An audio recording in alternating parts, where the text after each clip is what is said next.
सुमन भैया जय गुरुदेव, जय गुरुदेव।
मैं बोला दो बजे छोड़ दिए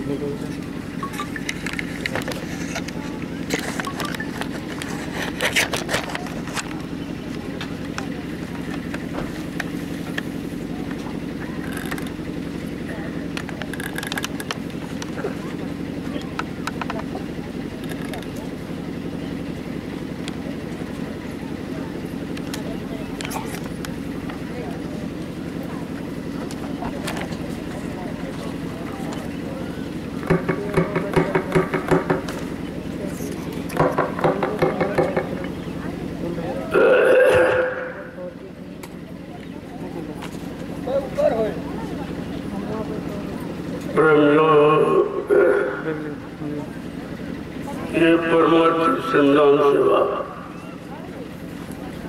इसका भजन के बराबर लाभ है। किसी भी प्रेमी को इस सेवा से अलग नहीं रहना चाहिए। आगे आने वाले समय में ये परमात्मा की सेवा कितना बड़ा काम करेगी। जो लाखों लाख लोग आएंगे वो इसी जमीन पर बैठ के भजन करेंगे, सत्संग सुनेंगे, सेवा करेंगे। ये लाभ उन प्रेमियों को मिलेगा जो आज अपनी तन मन धन की सेवा दे रहे हैं। ये बहुत बड़ा लाभ है और जब तक जमीन रहेगी तब तक लाभ मिलता रहेगा। इससे बड़ी कोई सेवा नहीं। तो आप सत्संग को सुनते रहो, सेवा भी करते जरूर। ये यहाँ बैठने का कोई लाभ नहीं है। ये परमार्थी संदान सेवा भी आप करते हैं और सत्संग भी सुनते, दोनों सेवाएं आपकी हो जाती। जब सत्संग और सेवा दोनों करोगे तो मन भजन में रहे। बिना सत्संग के, बिना परमार्थी सेवा के कोई भी भजन कर ही नहीं सकता। तुम कितना प्रयास करो लेकिन तुम्हारा मन साफ नहीं, मन का भागना ही बंद नहीं होगा। इसीलिए संत महापुरुषों ने इस कलयुग में उन्होंने सत्संग और सेवा को प्रधानता दी कि जो जीव सत्संग सुनेगा और फिर सेवा का भाव बनेगा और परमात्मा की सेवा करेगा जिसमें उसका कोई स्वार्थ नहीं, कोई लोभ लालच नहीं आता है। जो सेवा प्रेमी कर रहे हैं इनका कोई स्वार्थ नहीं। किसी को तो परमात्मा की सेवा करते हैं, लेकिन इसका लाभ कितना बड़ा है अभी तो देश के लोग नहीं जानते हैं, ये महात्माओं का काम इतनी जल्दी समझ में नहीं आता, लेकिन धीरे धीरे धीरे धीरे ये सब की समझ में आ जाएगा। इस नैमिषारण्य की पावन पवित्र भूमि पर ये सब क्यों कराया जा रहा है, इन सेवाओं को प्रधानता क्यों दी जा रही है, इस सेवा का क्या लाभ मिलेगा। तो आपको यहाँ नहीं बैठना चाहिए, क्योंकि आदेश तो परमात्मा श्रमदान सेवा का ही है। सत्संग तो हम आपको सुनते ही रहे, सत्संग तो कान सुनेंगे और कानों से आप कोई काम करते नहीं हो, तो सेवा का भी लाभ ले लो और सत्संग का दोनों लाभ। आप जब बात नहीं समझ पाते हो तो फिर रह जाते हो, यहाँ बैठने की जरूरत नहीं है। उधर वो श्रमदान सेवा जो चल रही है वहां पर आप अपनी हाजिरी दोगे तो पूरा लाभ है, इसका कोई लाभ नहीं। बैठाना होता तो वहां नहीं बैठा था, मैं यही क्यों आया, जहाँ सेवा चल रही वहीं ये मंच क्यों लगाया गया, इस पर तो तुम्हें विचार करना चाहिए। अब ये सेवा सत्संग तो बहुत आपने सुना, लेकिन तुम्हारे मन ने बिल्कुल साथ नहीं दिया। तो सेवा कर लो तो मन साथ देने दे, सेवा से मन का गरुड़ गुमान घमंड उतर जाता और मन बिल्कुल सीधा सरल स्वभाव हो जाता है, और फिर ये धीरे धीरे भजन में लगने लगता। बिना सेवा सत्संग के किसी ने भजन नहीं किया। आपको तो दोनों काम हो रहे हैं, कानों से सत्संग सुने रहे हो और आप पैरों से सेवा करो, दोनों काम आप, क्योंकि सत्संग तो आप पैरों से होता नहीं। तो ये सोच कर कि आपके मन को ठीक करने के लिए उपाय ये रखा था। इसका मन कैसे ठीक होगा, जब ये बच्चों को सुनेगा और सेवा में लगेगा तो फिर ये बिल्कुल ठीक होगा। आप रोज देखते हो, अनुभव करते हो कि भजन करते हो तब भी आपको नींद आ जाती, सत्संग सुनते हो तब भी नींद आ जाती, लेकिन सेवा करने में नींद नहीं आ जाती। सेवा करने में नींद नहीं आ सकती। एक कितना बड़ा उपाय है कि निद्रा हुआ कर जाइयो जाकर सत्यनारायण, तो देख लीजिए ये सेवा का फल आपके सामने है। जो सेवा करते हैं न उनको नींद आती है, न इधर उधर की बातें करते हैं, केवल एक निशाना है कि हमको मिट्टी की सेवा करनी, और ये वो सेवा है, ये वो मिट्टी है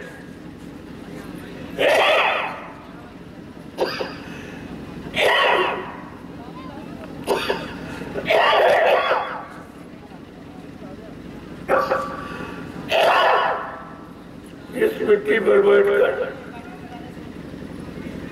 आप अपना कल्याण कर दो, अपनी जीवात्मा का कल्याण कर दो। ये मिट्टी वो मिट्टी नहीं है, अरे एक दिन शरीर भी आपका मिट्टी हो जाएगा। शरीर को मिट्टी में मिल जाने के पहले ऐसा काम कर लो, ऐसी सेवा कि हमेशा के लिए इस काल माया के देश से आपको छुटकारा है। न आप यहाँ आएंगे न पैदा हो, न आपको कोई दुख तकलीफ, न काल की किसी व्यवस्था में फंसाओ, कुछ नहीं। इसलिए समय की चीज को समय से ले लो। जब वहां सेवा में केवल खड़े रहोगे तभी लाभ, यहाँ बैठने से लाभ नहीं हो जाता। कुछ नहीं, जो लोग जलिया भर रहे थोड़ा हाथ लगा दिया उनके सिर पे पहुंचे, ये भी तो सेवा। वहां प्रेमियों को पानी पिला दिया, ये भी सेवा। एक तरह से नहीं, कई तरीकों की सेवा रखी गई, और कोई ये नहीं कह सकता है कि हम बहुत कमजोर हैं, क्या सेवा करें। मेरे पास सबका समाधान, सबके लिए सेवा अनुकूल रख दी कि कमजोर हो चाहे जो सेवा सबके और सबके सेवा का बराबर लाभ है। आपको तो ये सोचना चाहिए, ये बैठकर सत्संग सुनने का समय नहीं है, ये समय है परमात्मा की सेवा करने का। लाभ तो उधर मिलेगा, इधर नहीं कोई लाभ।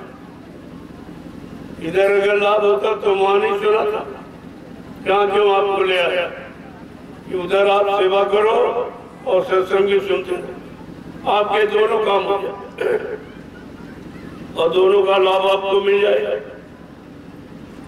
इन लोगों को मीठी सेवा नहीं करनी है तो आप वहां चले जाओ, गायों के लिए भूसा उसको बर्बाद दो और रखवा दो, ये सेवा जाके करो। ऊपर जय गुरुदेव आध्यात्मिक वैचारिक प्रचार समिति का राष्ट्रीय कार्यालय, उसमें काम हो रहा है। राजमिस्त्रियों को सेवादारों की जरूरत है, तो 10-5 लोग वहां चले जाओ और 10-5 लोग भूसा बर्बाद दो। अरे तो सरल है, इसमें तो मिट्टी नहीं खोदनी न ढोनी है, केवल वहां बैठकर जालों में भूसा भर देना और रख जाए तो गाय की सेवा आपकी हो जाए, गौ सेवा में आपका हिस्सा बन जाएगा। यहाँ सब तरह की व्यवस्था है, ये तुम नहीं कह के निकल सकते हो कि मेरे लिए कोई सेवा हो। मेरे पास सारे लोगों की सेवाओं का समाधान है, जो जैसा है उसको वैसी सेवा की प्रेरणा दी जाती और वही सेवा करने लगता। तो इसमें से 10 प्रेमी चले जाओ वहाँ राष्ट्रीय कार्यालय जो तुम्हारा मंडल समिति का, उसमें गुजरात मिस्त्री काम कर रहे हैं, उनको सेवादारों की जरूरत है। वहाँ कोई है नहीं, वहाँ मसाला बना के उनको पकड़ा दो आप, तो बहुत सरल सेवा। या फिर वो गौशाले में चले जाओ, भूसा को भर करके जालों से उधर मतलब रखवा दो, ये बहुत सरल सेवा। इनमें कोई मिट्टी भी ढोना नहीं, खोदना भी नहीं। अगर कुछ भी नहीं कर सकते तो कुछ नहीं मिलेगा। ऐसे आते रहोगे, कुछ भी तुम्हारे हाथ पड़ने वाला नहीं है। ये संत मत है। यहाँ इस तरह की भीड़ लगा कर रहने से आपको कुछ नहीं मिलेगा। जैसे आए हो वैसे खाली लौट जाओ और तुम्हारा जीवन ऐसे ही चला। ऐसे मथुरा में जाते रहे, भीड़ लगाते रहे, कुछ मिला था तो बिल्कुल खाली रह गए हो, कुछ नहीं प्राप्त है। और वही काम यहाँ करोगे तो फिर आपको कुछ नहीं मिलेगा।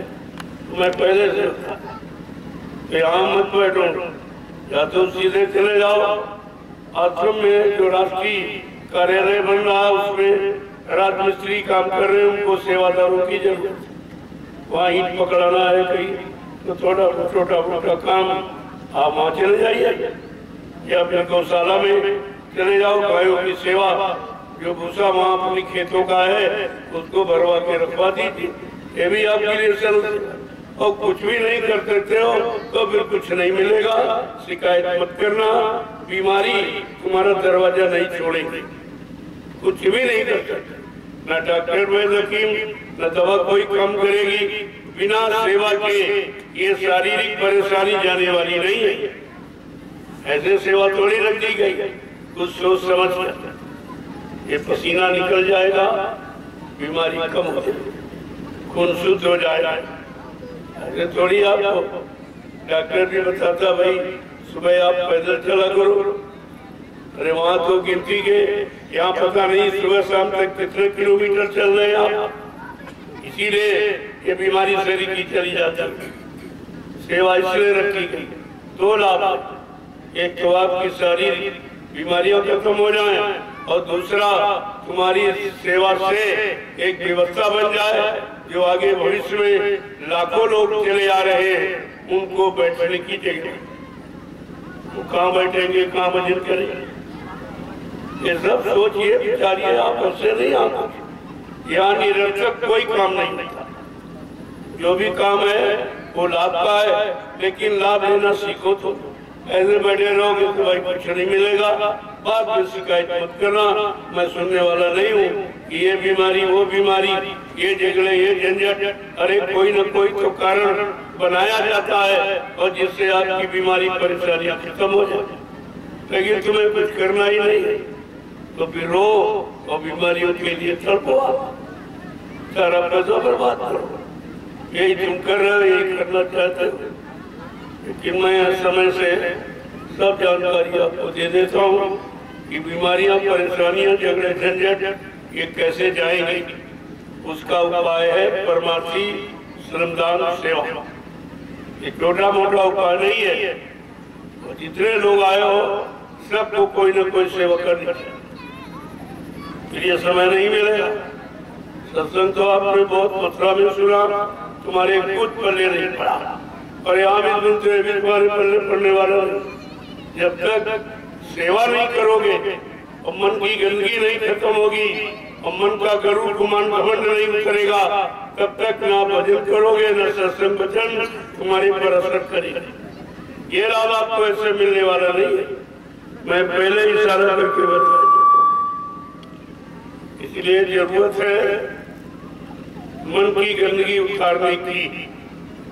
जब तक मन की गंदगी नहीं उतरेगी, तुम्हारा किया गया कर्म अच्छा बुरा पाप और पुण्य जब तक खत्म नहीं होगा, कोई जीवात्मा काल माया के देश से निकल नहीं सकता, कोई नहीं जा सकता। उनको की माला फेराएंगे, आंख कान बंद करेंगे, इससे कुछ नहीं, क्योंकि माला भी सही नहीं घुमा पाता, तुम्हारा मन साथ नहीं दे।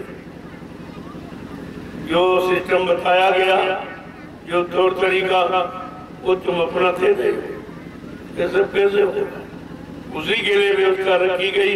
इसी तरह से मन तुम्हारा शांत विषय भोगों से अलग हो जाए और पाक साफ निर्मल पवित्र हो जाए, ताकि ये भजन कर सके, सत्संग वचनों को समझ सके, अपने जीवन में उतार कर उसका लाभ पा सके और दूसरों को भी लाभ दे सके। तो ये तो आपको समझना चाहिए। तो कुछ लोग चले जाओ उधर आश्रम में, वहाँ दूर है राष्ट्रीय कार्यालय, ये गुरुदेव आध्यात्मिक वैचारिक प्रचार समिति का राष्ट्रीय कार्यालय बना। वहाँ को थोड़ा काम रह गया, गुजरात मिस्त्री वहाँ लगे और कुछ प्रेमी चले जाओ, वहाँ सेवादारों की जरूरत है। और कुछ चले जाओ गौशाला में, गायों की सेवा कर लो, उनके लिए भोजा तैयार हो गया, उसको उठा के रख। सब तरह की सेवा है।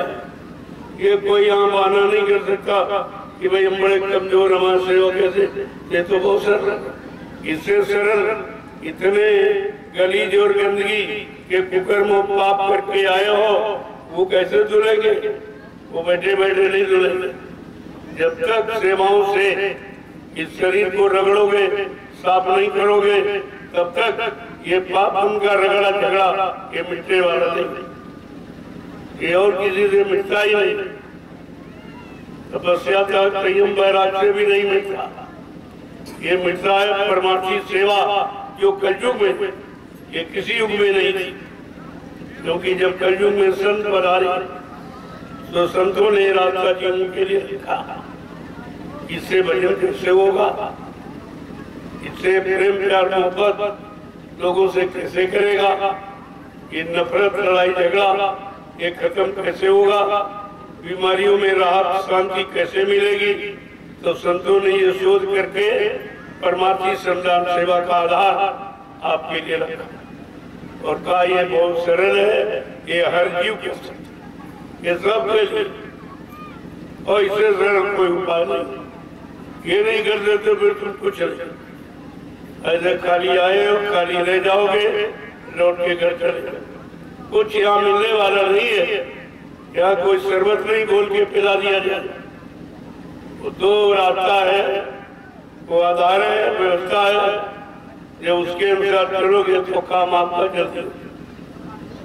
नहीं तो मैं तो आपके बीच में सत्संग सुनाने के लिए नहीं बैठा, परमार्थी सेवा में तुम्हारे मन को लगाने के, कैसे लगे मन के विकार, मन की गंदगी कैसे हटे, मन पाकसार निर्मल पवित्र कैसे जो कि बिना मन की गंदगी उतारे कोई भजन कर ही नहीं सकता। कोई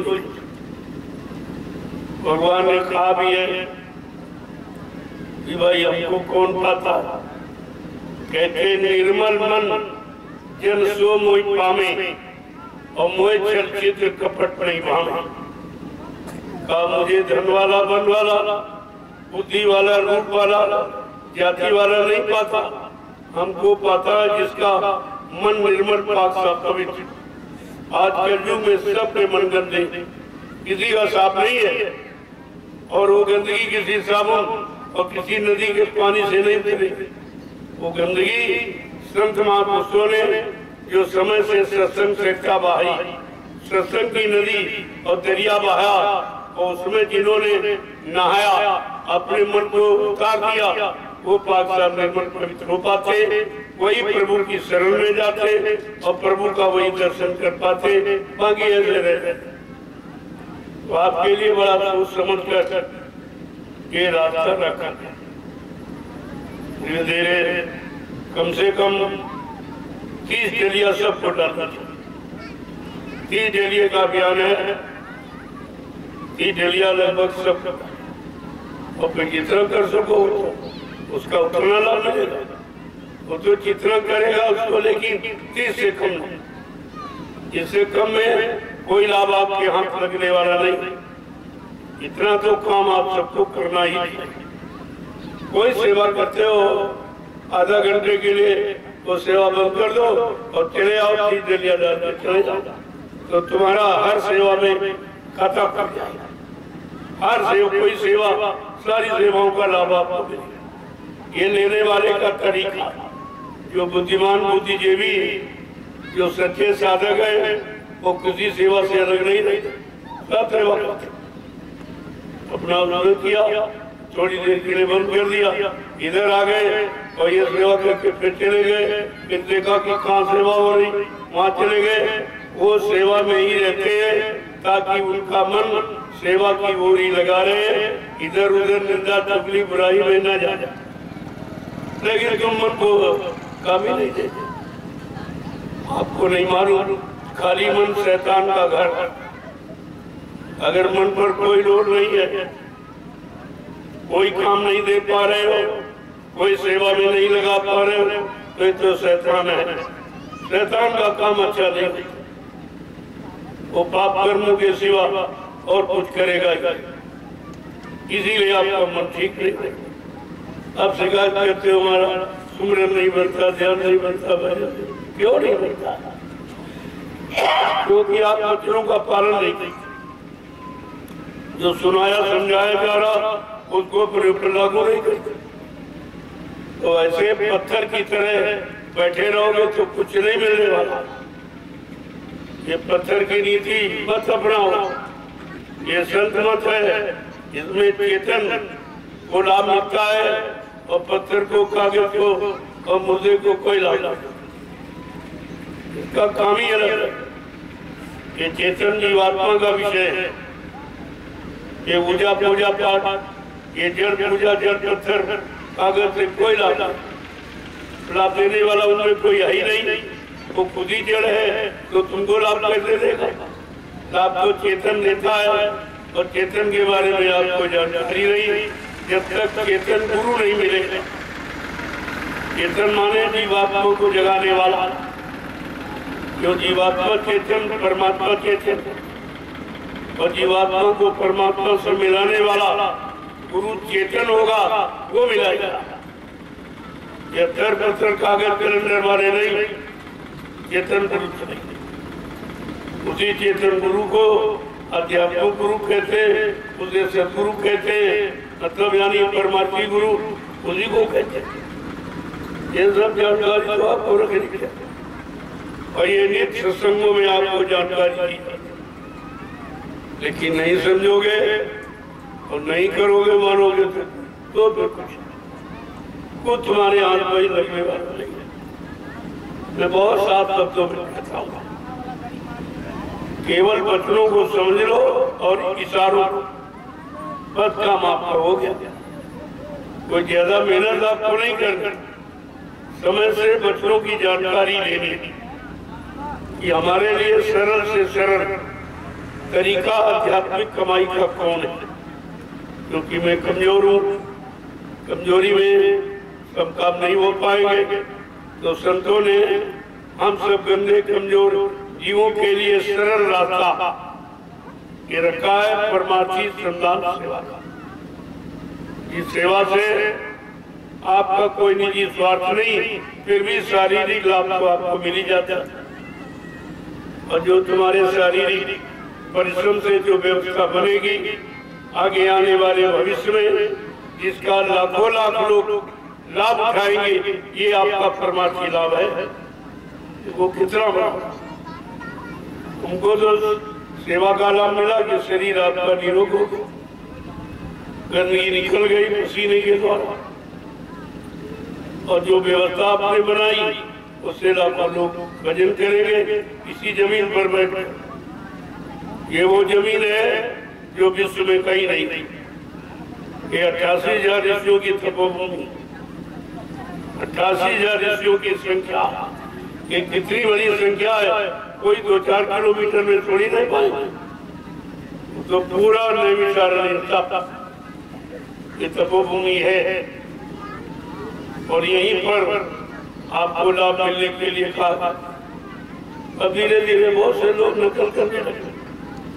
जब से मैंने इस जमीन का चुनाव किया तब से बहुत लोग अग्रही थे कि चलो हम भी थोड़ी जमीन खरीद लें, हम भी वहाँ रह जाएंगे, लाभ मिल जाएगा, हम आ जाएंगे। तो मतलब यारी तरह तरह से लोगों ने अपने विचारों को बनाना शुरू किया, लेकिन लाभ पाने का उनके पास परमार्थी विचार नहीं, न परमार्थी वचन है, न परमार्थी सेवा का लाभ जानते हैं, और न कोई करा सकता।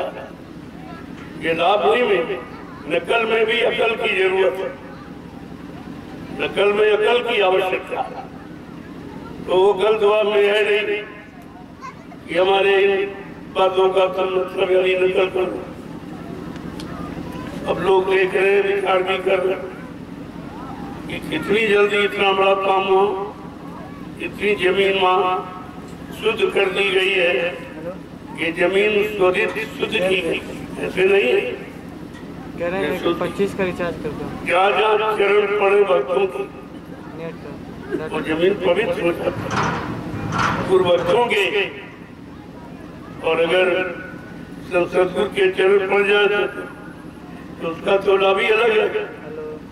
ये जमीन सब धीरे धीरे सत्संग के द्वारा और उसको पावन पवित्र बना दिया। उसी समय की तो इंतजारी है, इसीलिए बड़े बड़े कार्यक्रम किए जाते हैं। और हिंदुस्तान के यानी कितने प्रांतों से लोग आते इस जमीन पर, इस जंगल पर। ये भीड़ कोई बस्ती शहर कस्बों भी नहीं कर सकता जो भी आवाज जंगल कर।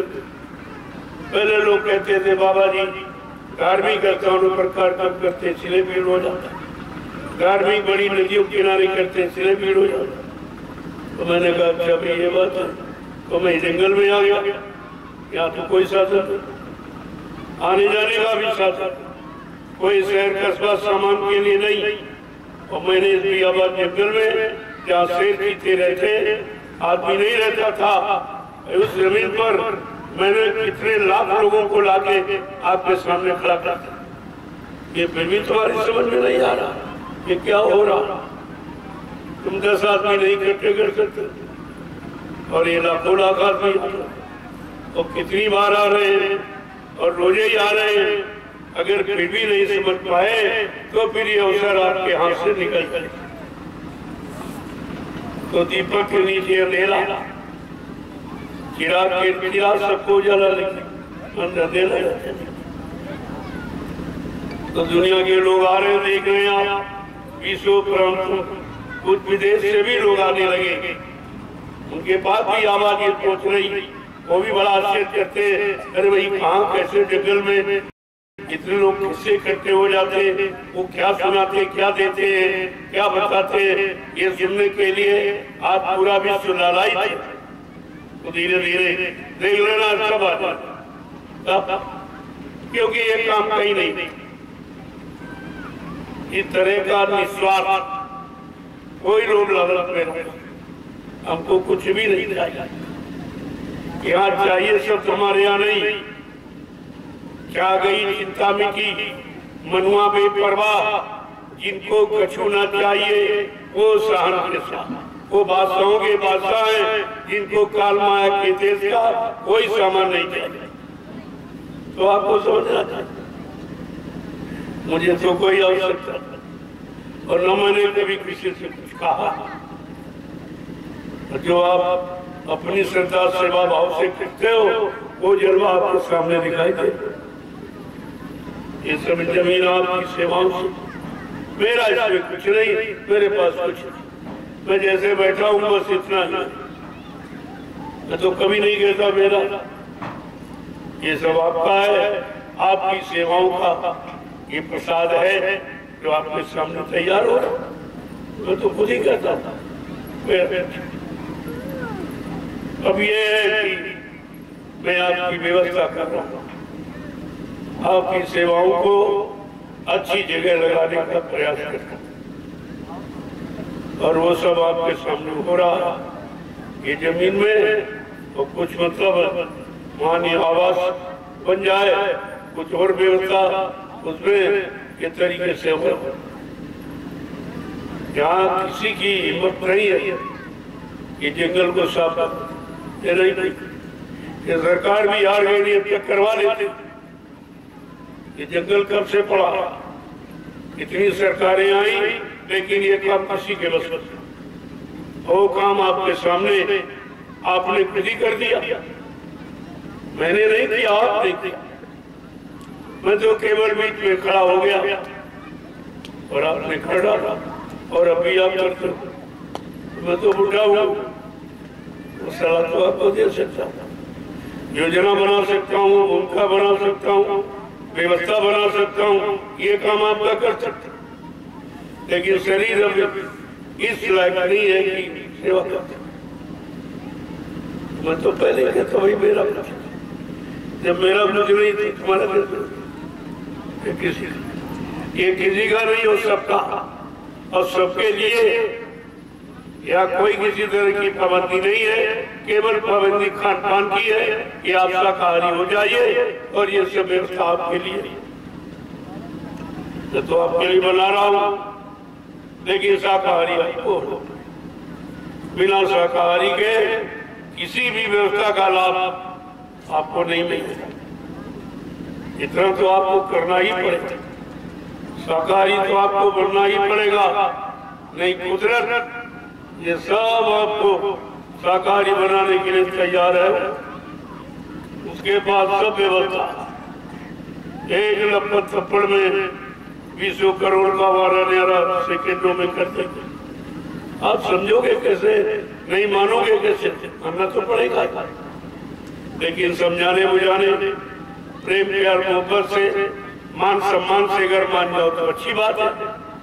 नहीं कुदरत है तैयार करी, आगे मुसीबत पड़ी, वो तो तैयार करी। ऐसी मुसीबतों में, स्थितियों परिस्थितियों में तुम्हें लाके खड़ा कर देगी, तुम मानने के लिए मजबूर हो जाओ तो मानना पड़ेगा। अभी तो मैं प्रेम से आपसे कहता हूँ कि मान जाओ, नेक भले इंसान बन जाओ, चरित्रवान बन जाओ, शाकाहारी सदाचारी बन जाओ तो तुमको मानव जीवन का लाभ मिल जाए। अगर नहीं मानोगे तो भाई कुदरत को मनाना जानती, उसने बड़े बड़े धरेवानियों को, बड़े बड़े अत्याचारियों को एक क्षण में मना दिया।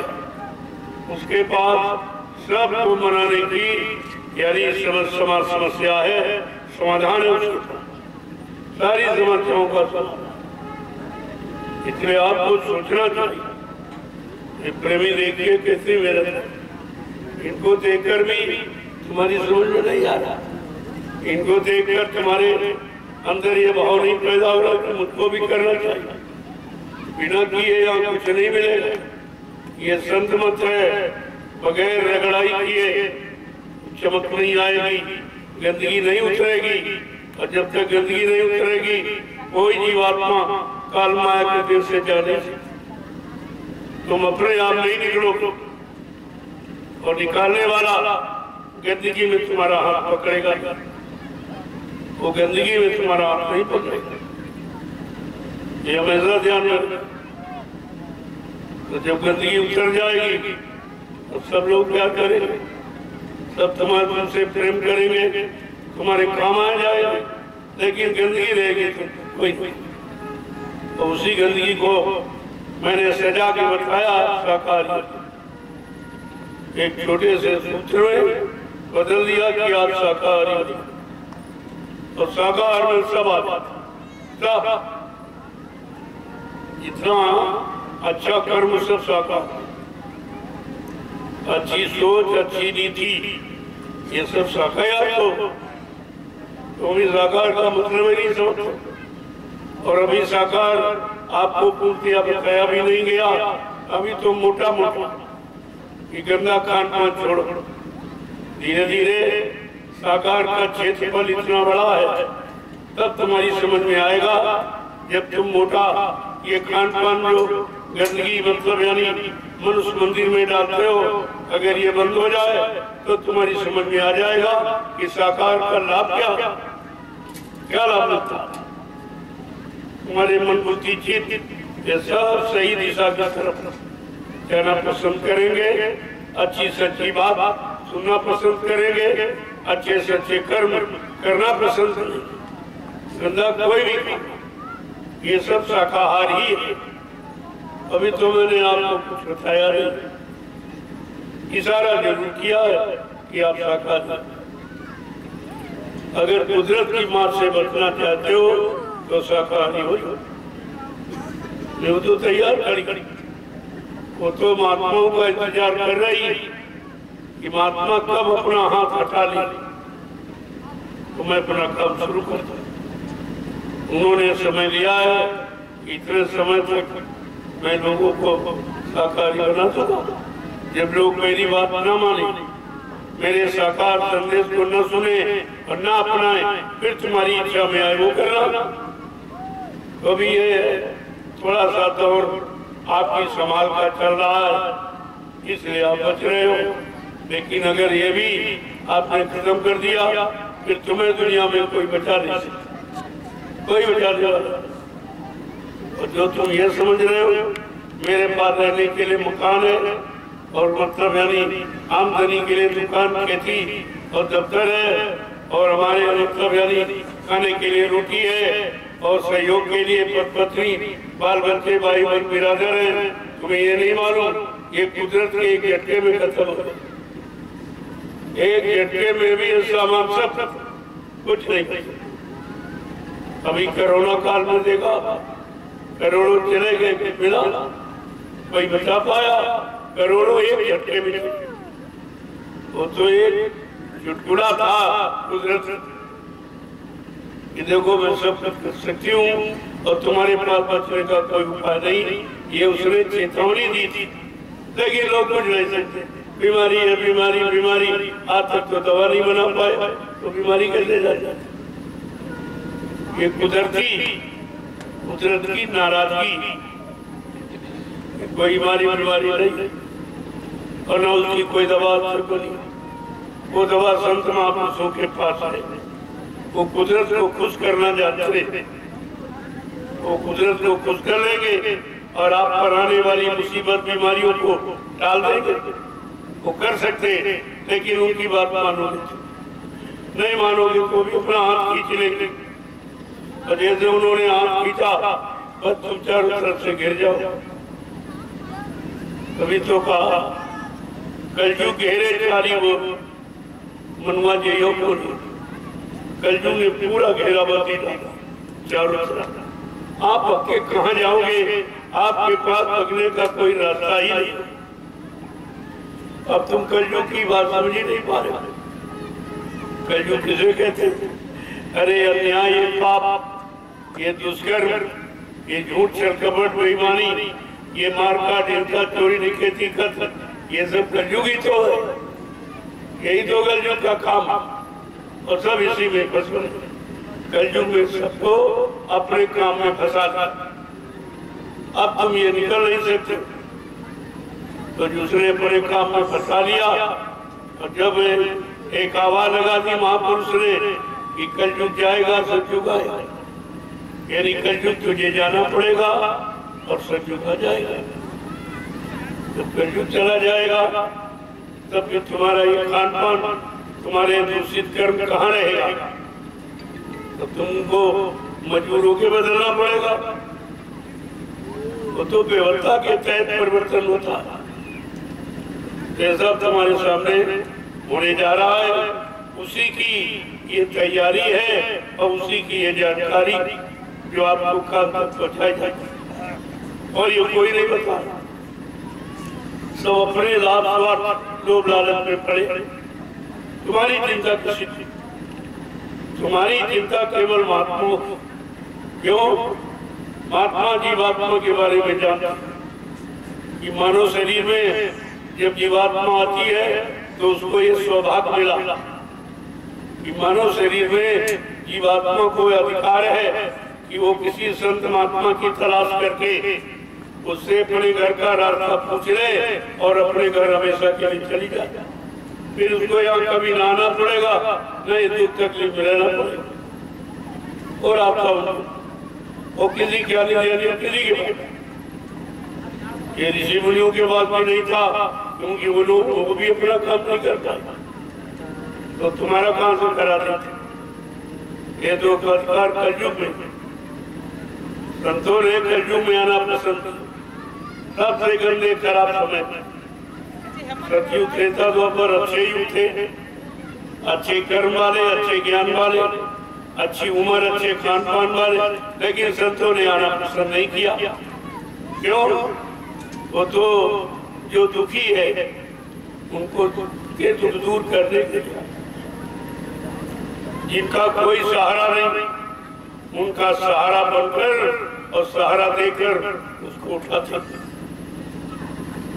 वो गंदगी से परहेज नहीं थी।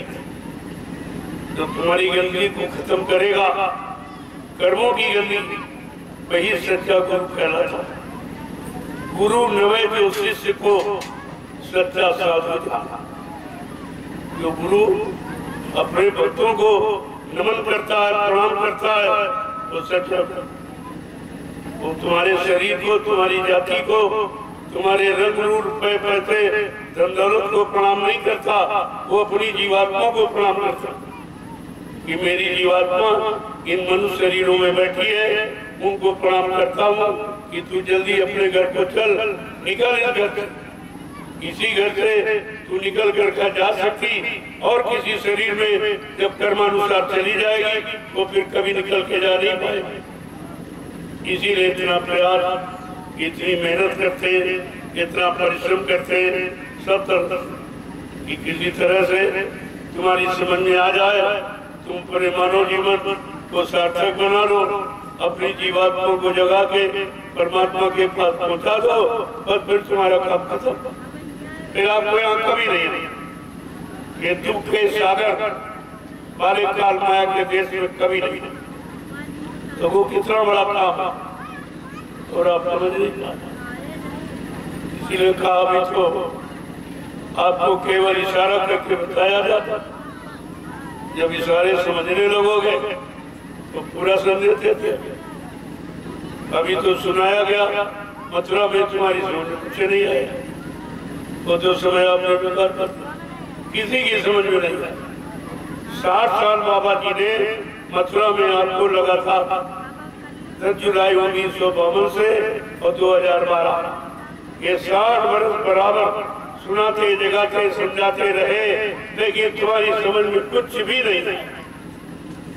तो 60 साल आप कैसे ही चले गए चलते? जब वहां नहीं समझ पाए तो यहाँ समझ लोगे बैठे। इसलिए समझने को नहीं दे रहा तुम्हारा भोगी विलासी शैतान मन, उसको ठीक करने के लिए ये परमार्थी सेवा का आधार बनाया है कि जब सेवा करेगा तो सेवा में मन का गर्व गुमान घमंड ये सब उतर कर बिल्कुल पाक साफ निर्मल हो। मन को साफ करने का और कोई तरीका नहीं किसी के पास, और कोई कर भी नहीं सकता, और आपके लिए रखा गया जो आप समझ नहीं पाते।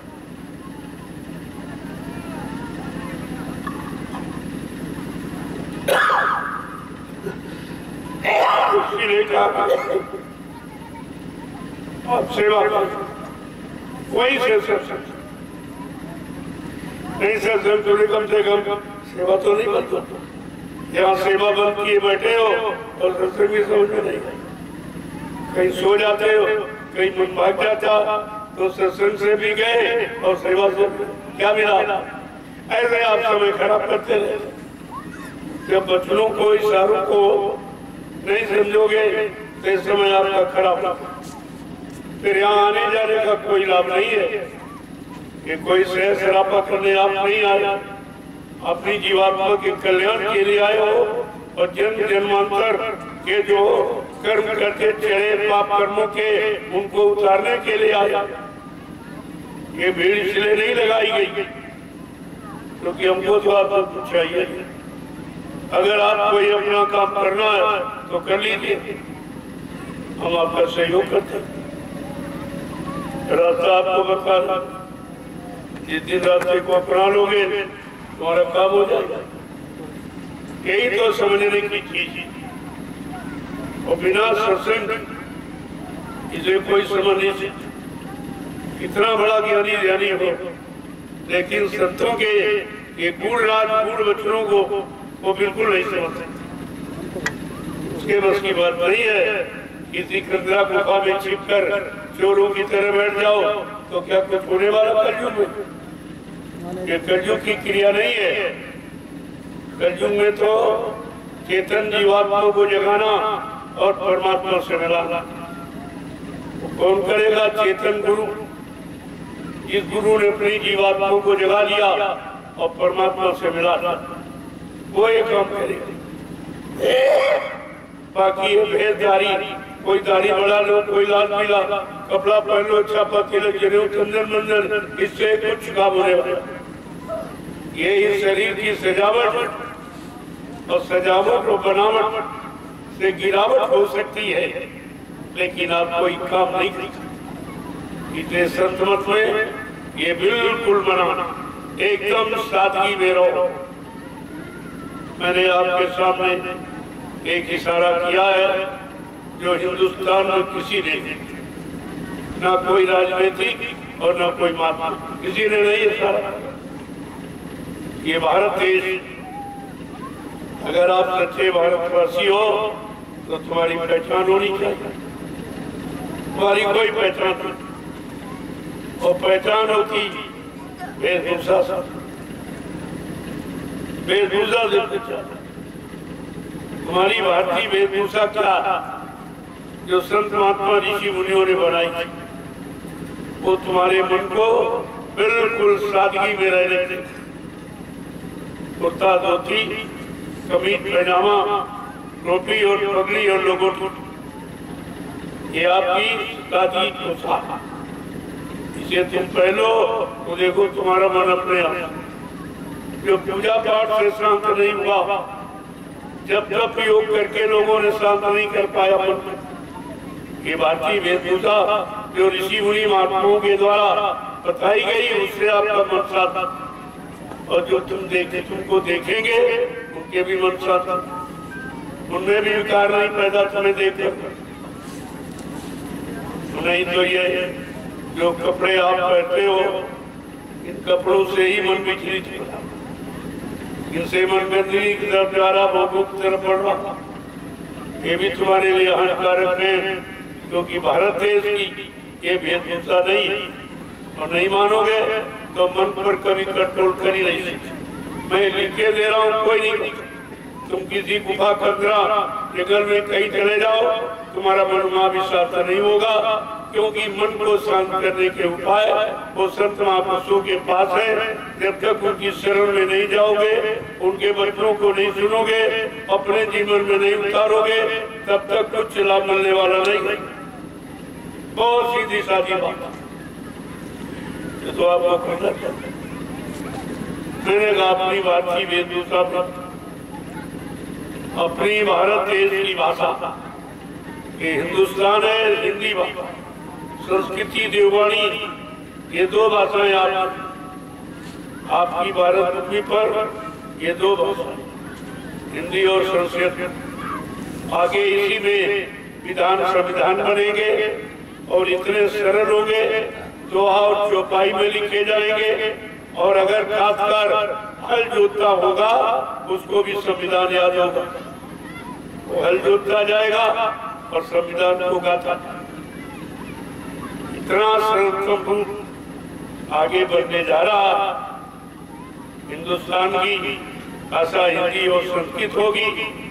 भारतीय वेशभूषा आपकी कुर्ता, धोती, कमीज, पैजामा, टोपी और पगड़ी और लंगोटी, ये आपकी असली पोशाक है।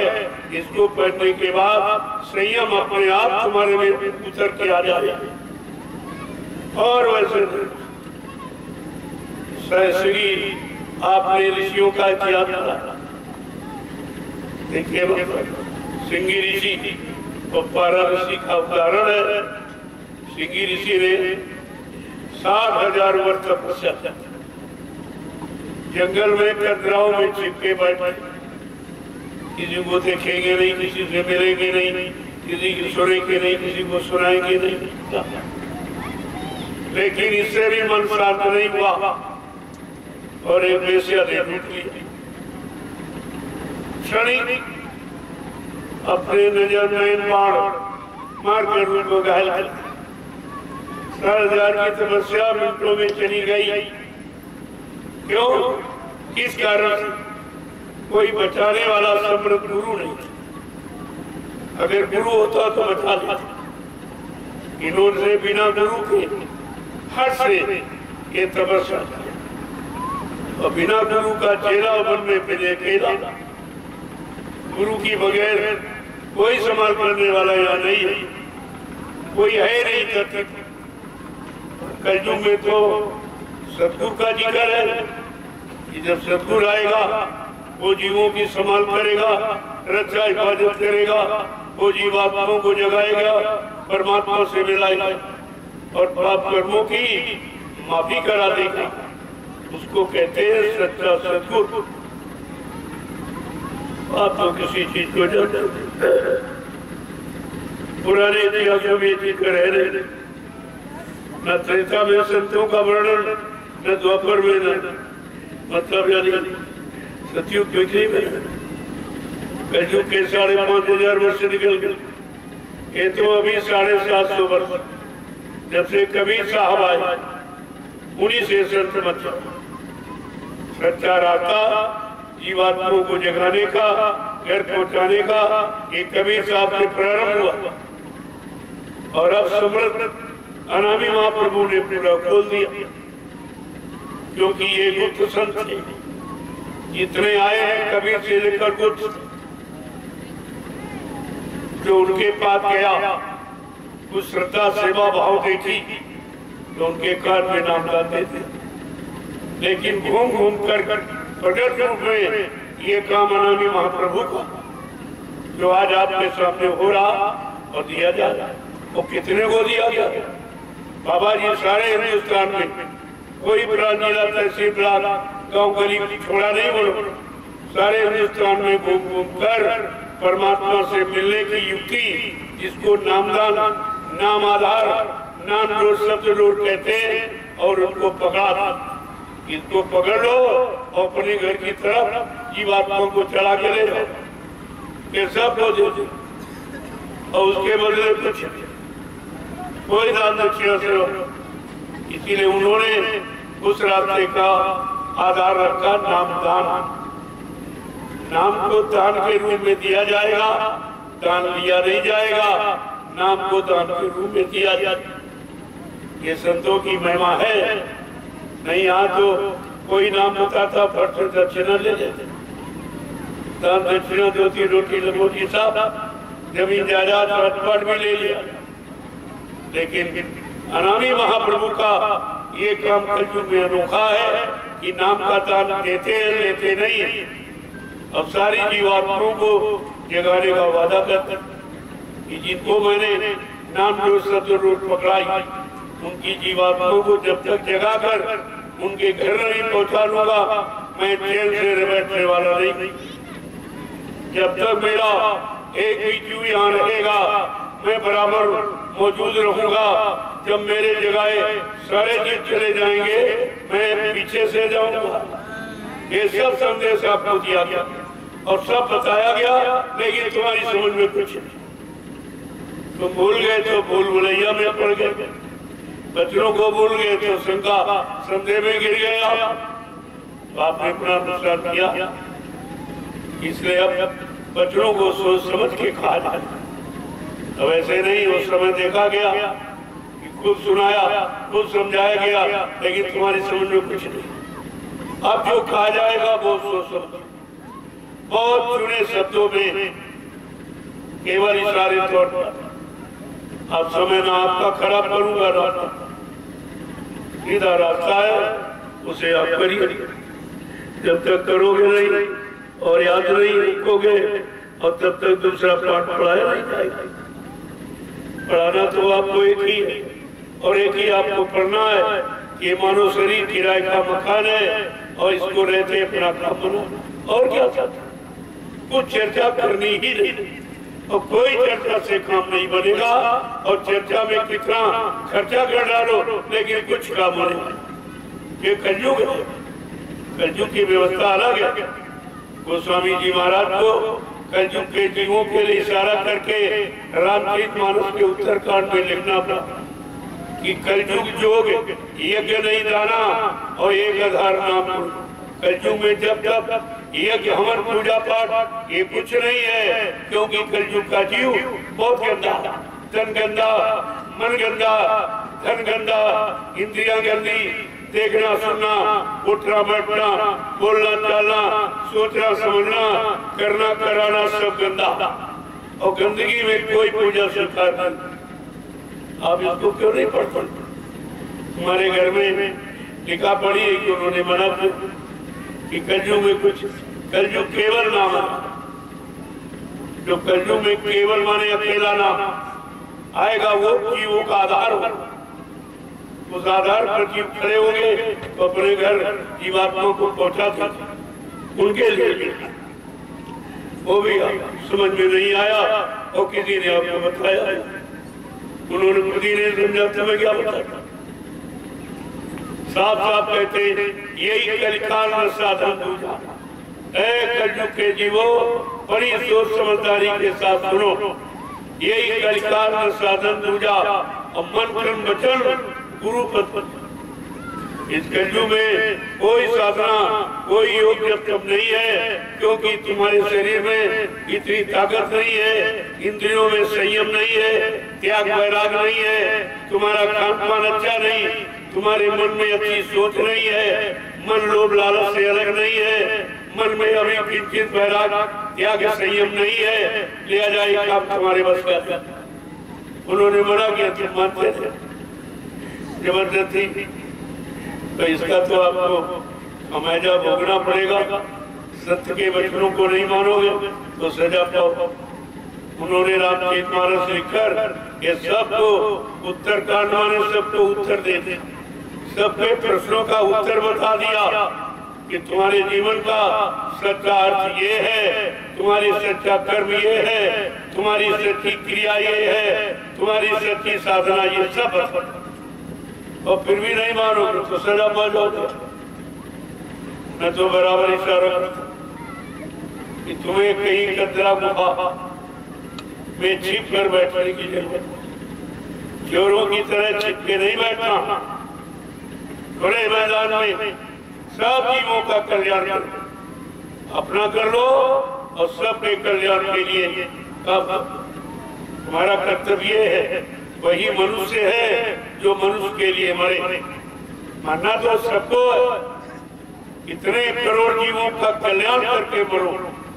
वो मृत्यु भी अच्छी मानी जाती, वो मृत्यु भी वो लोग प्रणाम करते, ऐसी मृत्यु को प्रणाम करते हैं जो मृत्यु यानी तमाम जीवों को मृत्यु में जाने के पहले उनको सचेत कर देती है, उनको जगा देती है और प्रभु के मार्ग पर अनेक खड़ा कर देती है और उनकी जीवात्मा को प्रभु के पास पहुंचा देती है।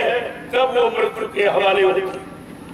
वो मृत्यु भी सामना, ऐसी मृत्यु को लोग प्रणाम और तुम बात ही नहीं समझते। एक जो सही सच्ची अच्छी बात जानते नहीं हो और कोई तुम्हारे हित भले की बात कहे तो तुम मानते नहीं, तो तुम्हारा भला कैसे? तुम अपने भले के लिए नहीं करते हो, दूसरे का भला कैसे? जब भला करना तुम्हें सीखा नहीं और भला कर ही नहीं पाए तो दूसरों का भला कैसे? इसलिए कलयुग की व्यवस्था अलग।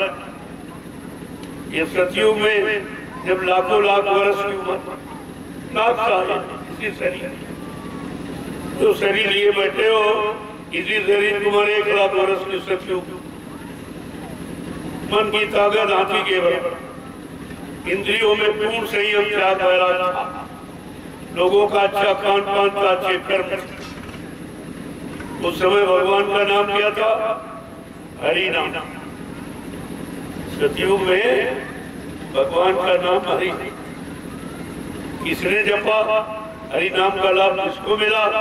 गोस्वामी महाराज ने भी लिखा कि नाम जपत हरि कीन्ह प्रसादु और भक्ति सिरो मणि भय प्रहलादु कि ध्रुव संगला नी जप्यो हरि नाम और पाए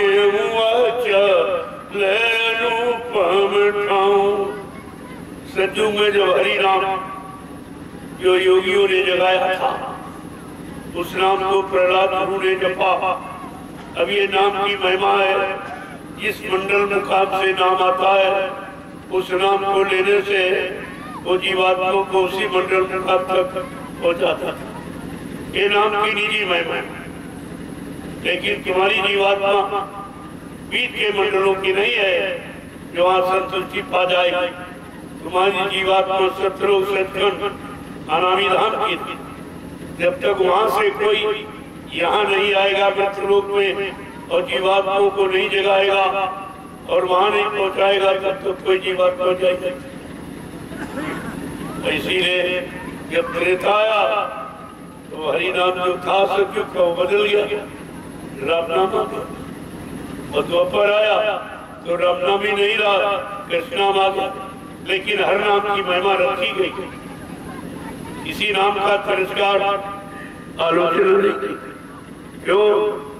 नाम से उस युग का इतिहास कि पता चलेगा, उस नाम की महिमा का पता चलेगा, उस नाम को किन भक्तों में लिया और वो कहाँ तक पहुँचे उसकी जानकारी मिल जाए तो आगे के युग की समस्या का समाधान हो जाएगा। तो त्रेता में जब त्रेता आया तो मानव शरीर की उम्र कम हो गई। ये कैसे हो गई? विषय भोगों में फंस कर आपने शरीर की उम्र को कम कर दिया। कहाँ 1 लाख की थी और कहाँ मतलब यानी त्रेता में 10,000 वर्ष की रही। तो भगवान का नाम भी बदल गया। आपका सतयुग में 1 लाख वर्ष की उम्र थी, मन की ताकत हाथी के बराबर थी, तब भगवान का नाम हरि नाम था। अब उम्र रह गई 10,000 वर्ष की, जिसको त्रेता कहा गया। तो मतलब और इंद्रियों में संयम त्याग वैराग्य कम होने लगा, खान पान भी लोगों को खराब होने लगा। जब उम्र कम हो गई तो नाम बदल गया। क्या नाम? त्रेता में राम नाम आ गया। और जब भोगों में आप फंसे रहे, निरंतर उसी की तरफ बढ़ते रहे, शरीर की उम्र कम करते रहे, तो इतनी कम हो गई 1000 वर्ष की, जिसको कहते द्वापर। तो भगवान का नाम फिर बदल गया। जो त्रेता में राम नाम था, द्वापर में कृष्ण नाम था। लेकिन किसी नाम की महिमा को खत्म नहीं किया कि जानकारी कैसे होगी किस युग में कौन सा नाम था और किन किन भक्तों ने लिया और वो कहाँ तक पहुँचे, अपनी जीवात्मा को कहाँ तक पहुँचा पाए। जन्म मरण से छुटकारा दिला पाए, आवागमन से रहित हो पाए कि नहीं हो, इसकी जानकारी। जब द्वापर खत्म हो गया तो आ गया कलयुग। अब कलयुग में एकदम भोगी मिला थी तो जी की उम्र 100 वर्ष की रह गई। वहाँ 1 लाख का 100 वर्ष आपने इतने खराब कर और अभी नहीं समझ पा रहे हो। जिन भोगों ने हमारे शरीर की उम्र को खत्म कर दिया, कम से कम भोगों से तो निवृत्ति पालो, लेकिन सब भोगों की तरफ आगे चले जाओ। अब इतना ज्यादा खान पान खराब कर डाला और तन शरीर की को कमजोर कर डाला कि 100 की बजाय 50 में खत्म हो चले जाए।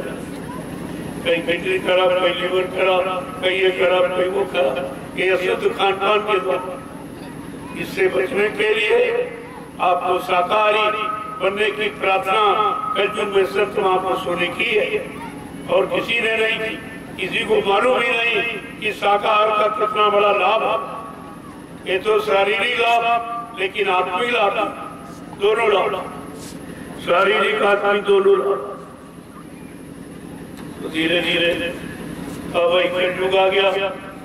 तो जब उम्र कम होगी भगवान का नाम बदल। किसी ने आज तक आपको बताया है कि कलयुग में भगवान का नाम क्या?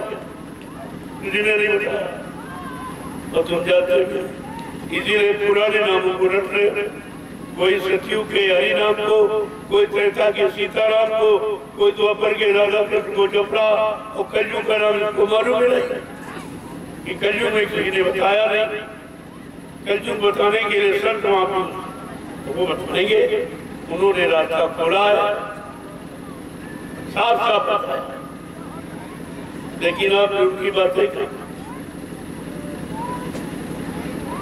उन्होंने उनकी बात काम, उन्होंने साफ साफ कहा कि कलयुग में भगवान का नाम क्या होगा? गुरु बिन बहुरी तरह न कोई और जो भी रज शंकर शंकर। ब्रह्मा विष्णु महादेव के समान कोई धनवान, बलवान, बुद्धिमान, कीर्तिमान यशमान क्यों न बन जाए, लेकिन ये भवसागर बगैर सतगुरु के कोई पार नहीं जाता। इसलिए कलयुग में सच्चा आत्मिक, परमार्थिक, आध्यात्मिक उचित साफ साफ तो लिखा, आपके घर में लिखा, लेकिन तुम जानते नहीं हो और मानते भी नहीं हो और तुम पूछते भी नहीं। आदमी रास्ता भटक जाता है तो 50 व्यक्तियों से पूछता, जिसे मंजिल पर जाना और सैकड़ों आदमियों से रास्ता पूछता, लेकिन तुम्हें न जाना है, न पहुंचना है, न तुम उसके बारे में जानते हो। इसलिए तुम संत महापुरुषों की न तलाश करते हो, न उनसे पूछते हो। कभी काम कैसे करेंगे? तो कहा कलयुग में जब 100 वर्ष की उम्र रह गई तो भगवान का नाम क्या? गुरु। गुरु नमस्कार, गुरु। और गुरु के आगे जय पीछे देव लगा दिया तो शंका मिला, जय गुरुदेव।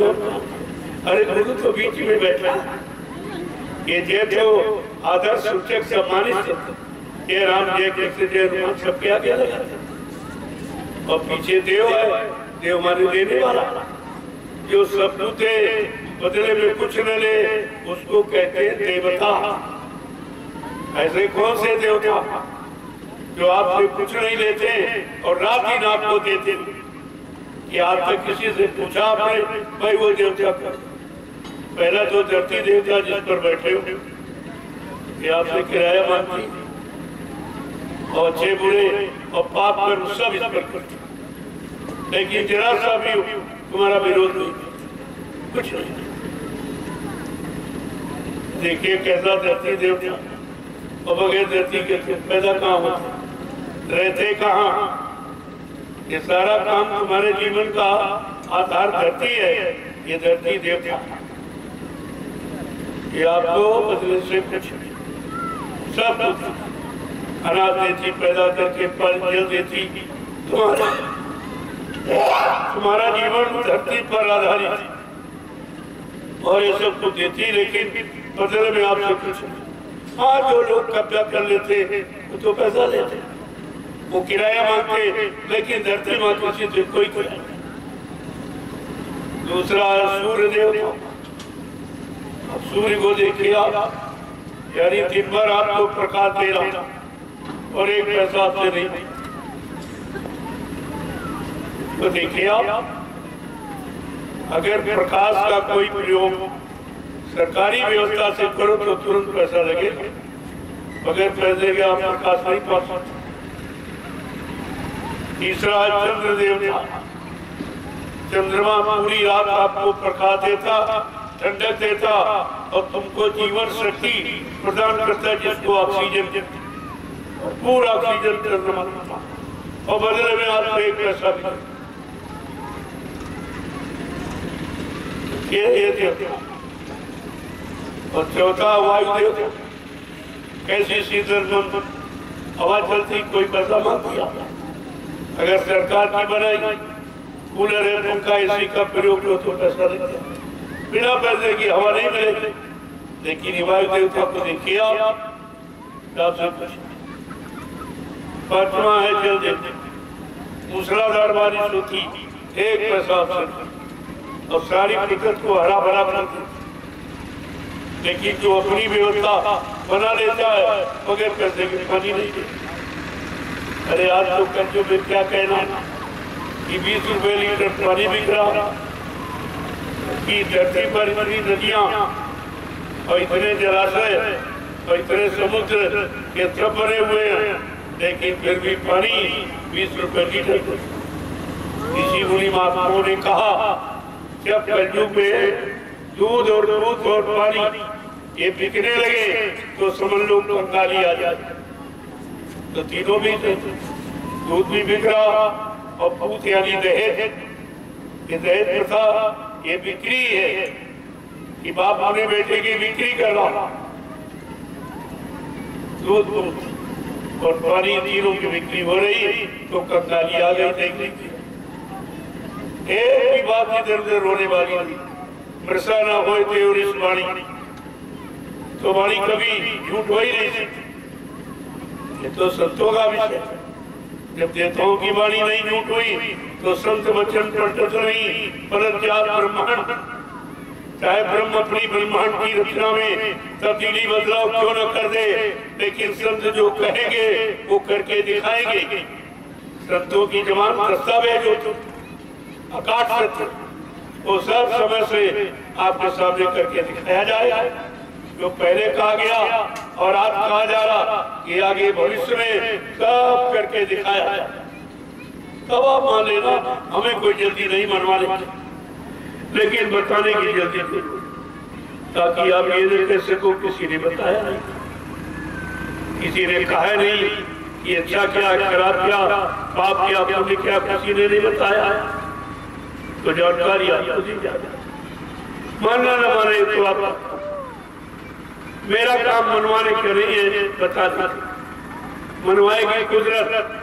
वो सब तरह से सबको उसने हिरण्यकश्यप को बना लिया और रावण को और कंस को, जरासंध सबको बना लिया। तुम तो किसी गिनती में नहीं हो और एक धक्का भी नहीं सह सकते हो, तुमको बनाने में कितनी देर लगी। लेकिन बात समय के पहले जानकारी देना आवश्यक है, ताकि कोई ये न कह सके कि आप जानते थे तो आपने बताया क्यों नहीं। तो मैं बहुत पहले से आपको जानकारी दे रहा हूँ और उसके बदले में आपसे कुछ ले नहीं रहा, बिल्कुल। और छठा है संत सद्गुरु देवता। ये ऐसा देवता है, वो तो 5 देवता आपकी शारीरिक व्यवस्था करते हैं, लेकिन ये छठा जो संत सद्गुरु देवता है, ये देश दुनिया का सुधार और आत्मा का उद्धार, ये दोनों काम करता और बदले में कुछ नहीं लेता। ऐसे समर्थ संत सद्गुरु देवता को पाने के बाद श्रेष्ठ बाकी ही नहीं। अब ना समझ पाओ, ना पहचान पाओ, ना अपना काम बना पाओ, तो तुम्हारी कमी। उन्होंने तो अपने को कभी कुछ न भगवान का, न गुरु का, न संत न सदगुरु, कुछ नहीं कहा। ये कहा मैं तो तुम्हारा सेवक, मैं सेवा करने के लिए आदेश मिला है। आपके शरीर की सेवा, जिसे रोगों से बचाए, बीमारी परेशानियों लड़ाई झगड़ों से बचाए, ये सेवा, और दूसरी जीवात्मा नरकों से छुटकारा पा जाए, अपने घर पहुंच। ये दो सेवाएं करती और उसके बदले आपसे कुछ नहीं लेते। तो ये सब समझना चाहिए, यही तो सच्चा सत्संग। और आपको प्रश्न, जब ये सच्चाई तुम्हारी समझ में नहीं आती, तब तमाम तरह के उदाहरण, तमाम तरह के दृष्टांत सुनाया जाता। किसी तरह से ये छोटा शब्द समझ में आ जाए, कल्याण यानी कैसे होगा ये समझ में आ जाए, तो ये सब कहने की क्या जरूरत, लेकिन नहीं समझ में आता। फिर भी आपके लिए कुछ ना कुछ समाधान तो रखा ही जाता। किसी के अंदर ये कभी नहीं था, इतना बड़ा ज्ञानी ध्यानी हो, लेकिन ये कभी नहीं बता सकता था कि जंगल में ये हो।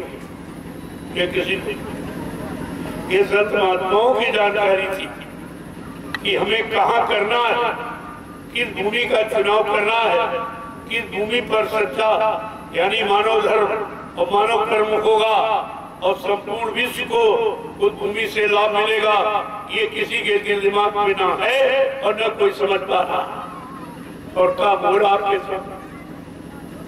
काम ये हो रहा जो इंसान कर नहीं सकते, इंसानों के बस का नहीं है, ये भक्तों का काम है, वो भी गुरु भक्तों का।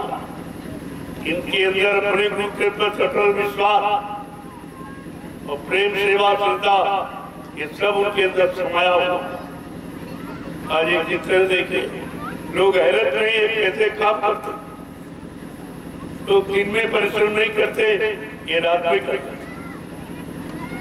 ये लोगों को समझने के लिए मजबूर करना, तुम्हारा ये मानव कर्म और सच्चा मानव धर्म जो देश समाज के प्रति है, इसको देखकर लोग परेशान हैं कि ये कैसे लोग, जहाँ लोग परिश्रम करना ही नहीं चाहते, सारा परिश्रम मशीनें कर रही हैं, मनुष्य कुछ नहीं कर रहा। इसी कारण मनुष्य कमजोर और बीमारियों से और भोगों से ग्रसित है।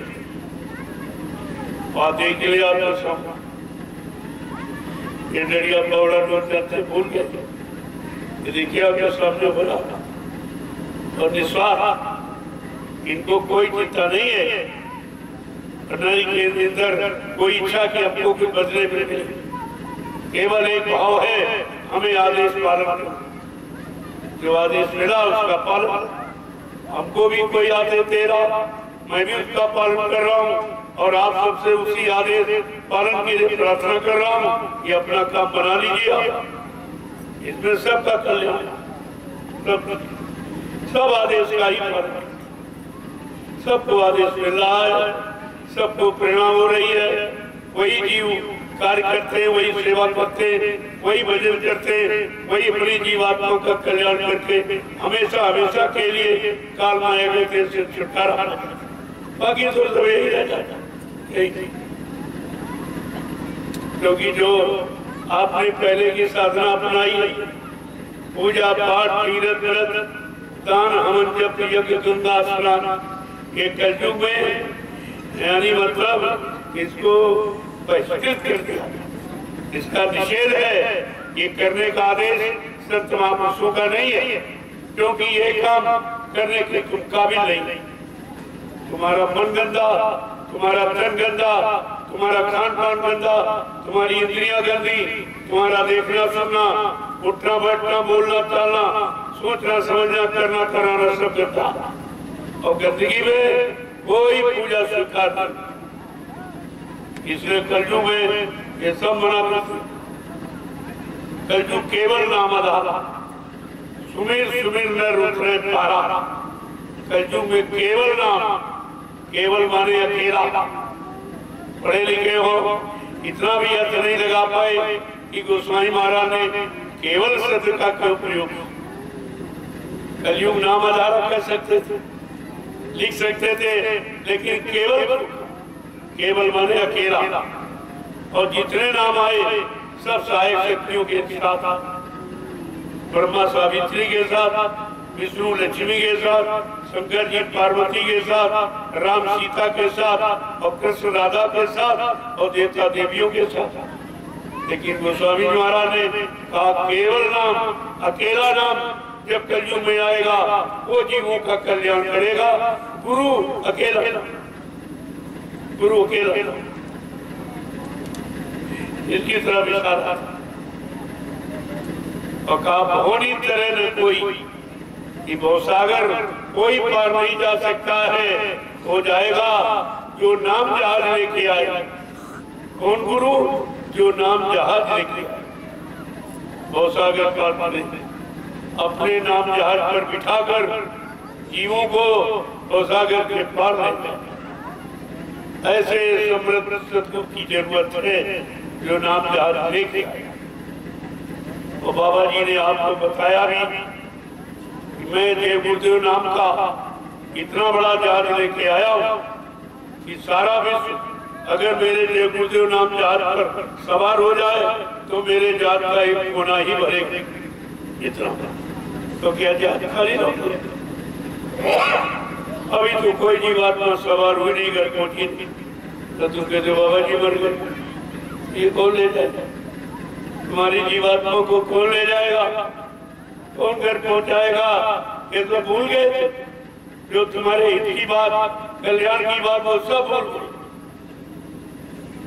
ऐसी तुम्हारी बुद्धि है जो अच्छाई सच्चाई को पकड़ी नहीं पाती, गुरु वचनों को समझ ही नहीं पाती, गुरु संकेत इशारों को बिल्कुल नहीं जान पाता। जय गुरुदेव, जय गुरुदेव, जय गुरुदेव, जय गुरुदेव नाम किसका, जय गुरुदेव नाम किसका, जय गुरुदेव नाम किसका, प्रभु का, प्रभु का प्यारा नाम। जय गुरुदेव। प्रभु आज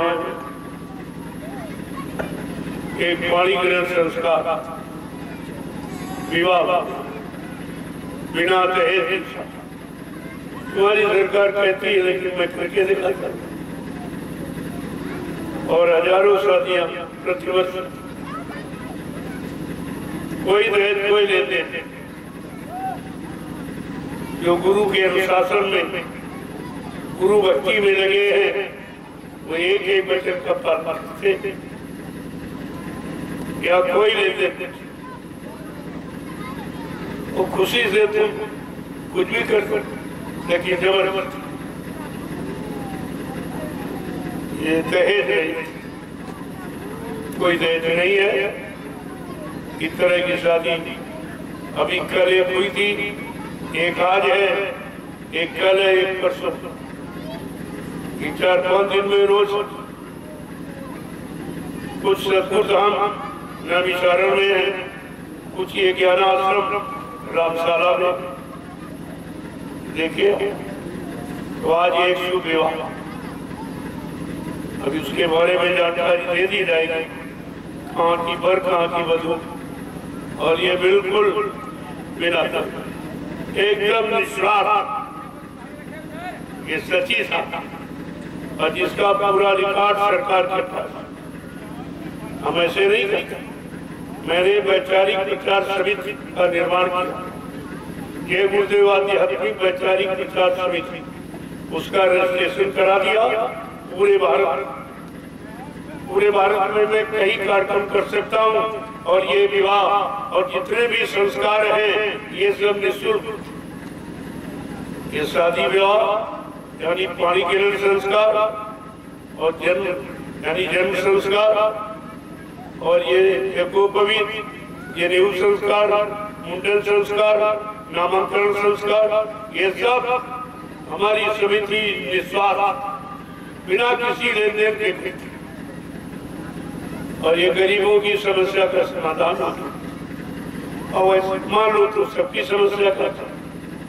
दहेज एक जहर बना हुआ,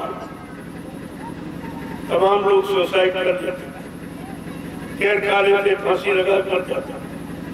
बेटियां कई हो गई, सियानी हो गई, घर में पैसा था, बगैर दहेज के कोई करेगा तो बेचारे जाओगे। मैंने उस समस्या का समाधान ये निकाला है कि बिना दहेज आदर्श विवाह, बिना दहेज। हमारे यहाँ शादियां होती, मैं जहाँ कार्यक्रम करता हूँ वहाँ शादियाँ होती। अभी पीलीभीत में किया वहाँ शादी, अभी इधर भंडारे का कार्यक्रम, बलरामपुर में वहाँ, कोई जगह ऐसी नहीं जहाँ शादी न होती। अब तो बहुत अच्छे अच्छे परिवार, क्योंकि शाकाहारी व्यक्ति मिलना बड़ा मुश्किल है और बिना शाकाहारी के परिवार में सुख शांति नहीं मिल सकती। इसलिए मैंने शाकाहारी संगठन तैयार किया। ये समिति शाकाहार पर जोर देती है। मैं पूरे हिंदुस्तान में शाकाहारी बनने का प्रचार करता हूँ। किसी ने नहीं किया, मैंने शाकाहार जय गुरुदेव प्रभु नाम का बस वही प्रचार, जय गुरुदेव प्रभु नाम का प्रचार और शाकाहारी बनने का। और करोड़ों मीडिया पत्रकार ने पूछा क्या लोग शाकाहारी बन जाएंगे? हमने बन नहीं जाएंगे, बन गए। मैंने लाखों को शाकाहारी बना दिया। तुम क्या बात समझते? फिर वो बोला कि सरकार का क्या होगा? हमने सरकार नाम आगे भविष्य में खत्म हो गया, कोई सरकार नाम नहीं। आगे व्यवस्था कुछ और होगी, वो नवीन व्यवस्था जो लोगों के दिल दिमाग में नहीं, वही तो परिवर्तन होगा। हमने कहा सरकार नाम समाप्त जाएगा, अभी कोई सरकार नहीं रहेगी, क्योंकि सरकार ने तो कोई काम किया नहीं। सरकारें तो बनाते रहे और काम कुछ नहीं बनाया, कोई काम नहीं बना। ले जाने की जरूरत अब भारत देश में। पहले भी सरकार रही थी, ये बीच में आपने अपनाया तो परेशान हो गए और बीच में नहीं रहे।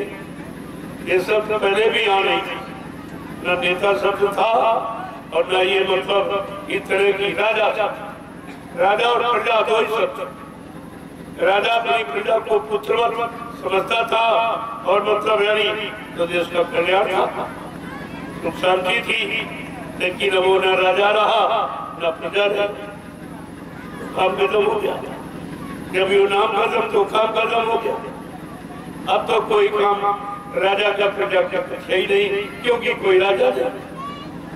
अब तो फिर नरेश का राज, जिसको गोस्वामी जी महाराज ने रामचरितमानस के उत्तरकांड में पहले लिखे इशारा किया कि आगे कलयुग में एक ऐसा समय आ रहा। इस समय का इशारा बहुमत मत बाल मत बिन नरेश का राज, सुख संपदा को कहे ज्ञान बचे बड़भाग। आगे कलयुग में ऐसा समय आ रहा कि प्रजा का पूर्ण बहुमत मिलेगा, स्त्री का राज होगा, फिर एक बीच में बच्चे का राज होगा, फिर इसके बाद फिर नरेश का कोई राजा नहीं होगा। और वो राज कैसा चलेगा? निरंकुश, कोई अंकुश नहीं, कोई अनुशासन नहीं, कोई मर्यादा नहीं, कोई धर्म नहीं, कोई सत्य नहीं, कोई न्याय नहीं, कोई सुरक्षा, कुछ ऐसा सब आज आपके सामने है। संतों की वाणी झूठ नहीं हो। रामचरितमानस सब उन्होंने भी कहा, जा सुराज प्री प्रजा दुखारी और सूर्य पवस नरक अधिकारी। है भारत जैसे धार्मिक देश पर राज करने वालों, तुम समझ लो तुम्हारे लिए कानून बना हुआ कुदरत की तरफ से कि जिसके राज में अगर प्रजा दुखी है वो राजा नर्क में जाएगा। कई लोगों ने नहीं पढ़ा, रामचरित राम को मानते हो और रामचरितमानस, अरे रामचरितमानस ही श्री राम का इतिहास है। श्री राम को मानते हो और श्री रामचरितमानस नहीं मानते तो साफ बात है।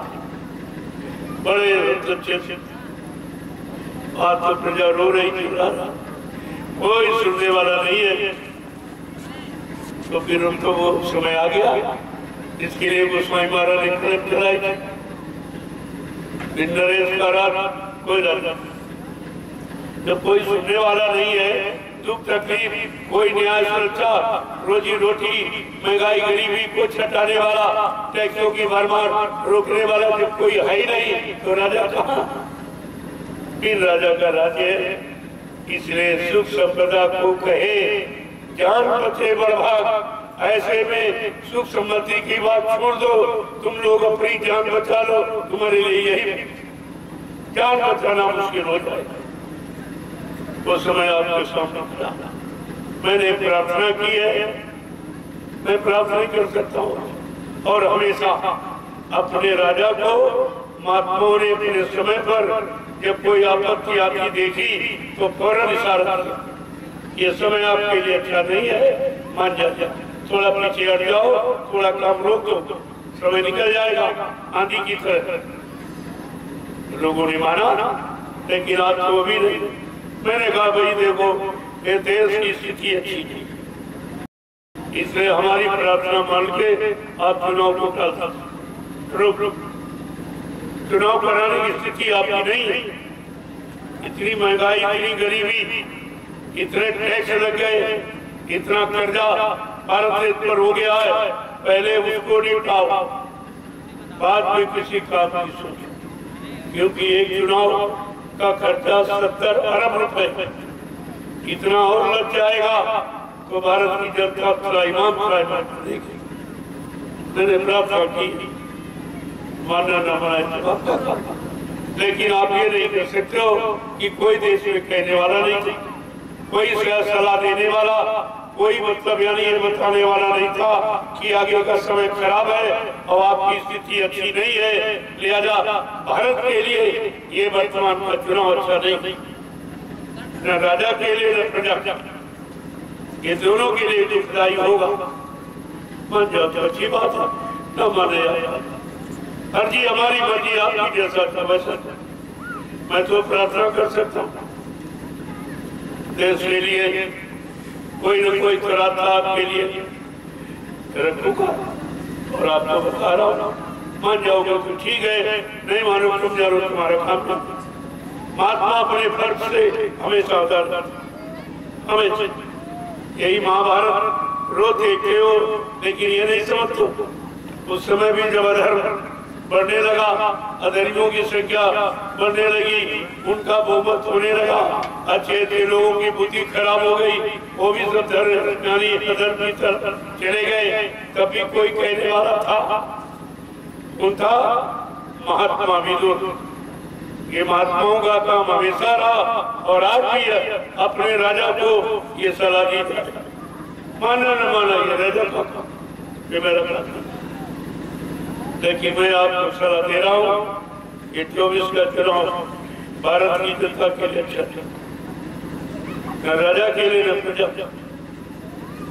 इतना समय खराब है, कुदरत एकदम बौखलाई, इतनी हिंसाएं और हत्याएं राजा के द्वारा हो रहा, राजा करवा रहा, राजा परमिशन लाइसेंस बना के दे रहा, इतने लाख यानी जीव को काटो मारो और इनका मांस चमड़ा फोड़ और विदेश में सप्लाई करो, व्यापार, वो व्यापार का पैसा ये कर्मचारी अधिकारियों की तनख्वाह, इसके घर में ऐसा कि हत्या का पैसा आ जाएगा तो तुम्हारा परिवार भी नहीं चलेगा, तुम्हारे परिवार में बीमारी परेशानी तो कल नहीं, जैसा करो वन वैसा बने तन, और जैसा करो आहार वैसे बने विचार।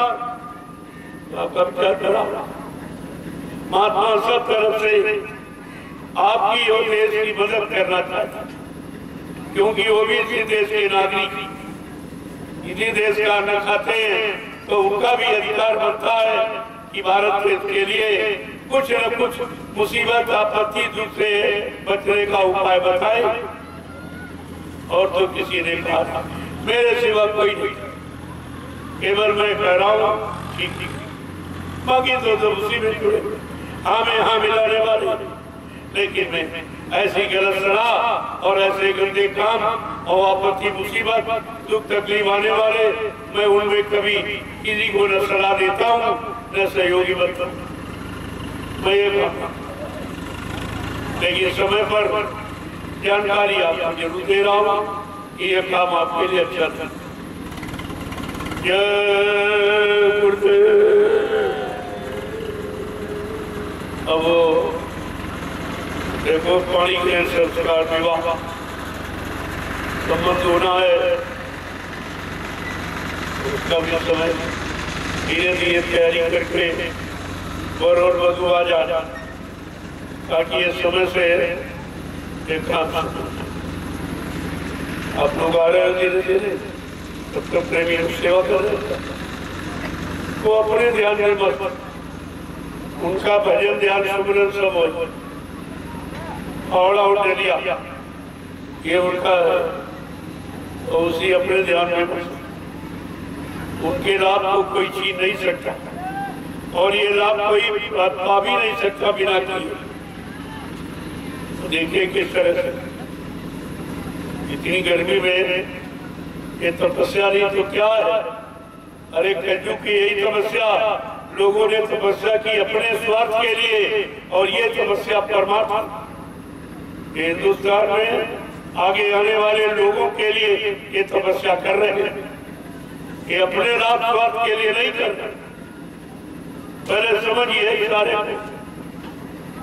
ये कितनी बड़ी समस्या है जिसको जो अपने लिए ये भारत देश के लिए ये धर्म के लिए मानवता इंसानियत प्रेम प्यार मोहब्बत सेवा दया सदाचार परमात्मा की यादगार के लिए माँ बहन बेटियों की परख पहचान कितनी बड़ी समस्या देखी और इतने उत्साह से कि अगर मजदूरी लेने वाला भी इस तरह से कम नहीं वो भी ऐसी मेहनत नहीं करता। इनको क्या मिल रहा है, क्या दिया जा रहा है, क्या दिया जाएगा, कौन सा काम कर दिया जाएगा, ये तो किसी को नहीं पता और ये इनको भी नहीं बताया।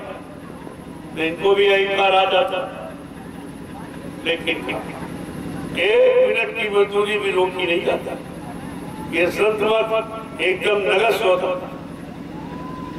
1 मिनट करोगे उसकी मजदूरी, 2 मिनट करोगे, 10 मिनट 1 घंटा इतनी करोगे उसकी मजदूरी आप। अब ये प्रेमी थोड़ा थोड़ा समय लेके आए हैं इस श्री रामनवमी की पावन पर संदेश भी मिल जाए और सेवा ये रामनवमी का मतलब ये है।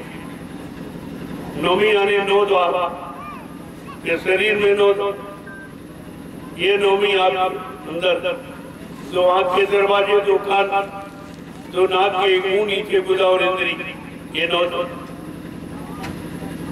इन्हीं में वो रहे।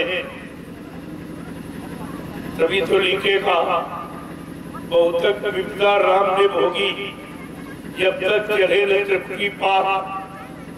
जब तक तृप्ति के उस पार नहीं गए और मुसीबत जंगलों में झेली और वहाँ ऋषि मुनियों की कुछ आश्रमों में जाके उनसे आशीर्वाद प्राप्त किया। ऐसे नहीं, ऐसे रावण इससे मरने वाला नहीं। नारी नींद भोजन तजे तजे खलक की आस, वो रावण जैसे सत्य को मानता है। ये अत्याचार अधर्म को वो समाप्त कर सकता है जिसके अंदर नारी नींद भोजन, न भोजन की परवाह, न नारी विषय भोग की इच्छा, न नींद सोना, ये सब का त्याग करके ये तपस्या की थी राम ने 14 वर्ष, तब रावण को मार सके। ऐसे नहीं होता कुछ। आपको भी बगैर तपस्या के तुम्हारे अंदर जो अहंकार रूपी रावण बैठा उसका विनाश ऐसे नहीं होता। उसके लिए तपस्या तो आपको करनी ही पड़ेगी। और आप यहाँ बैठे हो तपस्या कर, तुम बैठे हो तपस्या, फुल आप पाने के अधिकारी हो, आपको ये कुछ नहीं मिलेगा। वो तभी तो लेने वाले लेके चले जाते, वही बेचारे ले जाते, कहते हम भी गए थे। अरे गए थे लेकिन तुमने किया क्या? किया क्या? ये आने जाने का लाभ यहाँ नहीं है, यहाँ लाभ करने का आदेश था। जय गुरुदेव, जय गुरुदेव, जय गुरुदेव। भाई पंडित जी जल्दी करो।